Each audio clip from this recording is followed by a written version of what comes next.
திராவிட இயக்க தலைவர்கள் எல்லாம் தம்பி பார்த்தாயா, இளம்பெண்கள் தோள்களிலே கை போட்டு வரும், இப்படி எல்லாம் பேசியிருக்காங்க, எழுதியிருக்காங்க. அதெல்லாம் மகாத்மா காந்தி அவர்கள் எல்லாருக்கும் மதிக்கக்கூடிய ஒருத்தர். ஆனா நீங்க அதை பத்தி எதுக்கு crocodile tears முதல் கண்ணீர் ஏன் வடிக்கிறீங்க? 2021 வரை தமிழகத்தினுடைய மொத்த கடன் 4,30,00,000 ரூபாயா இருந்தது.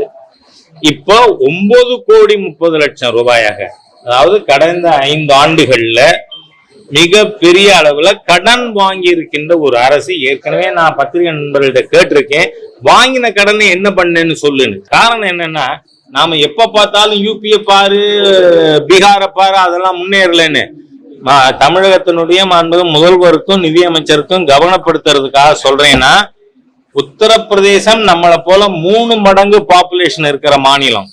அதனுடைய பட்ஜெட், சர்ப்ளஸ் பட்ஜெட் 37,000 கோடி.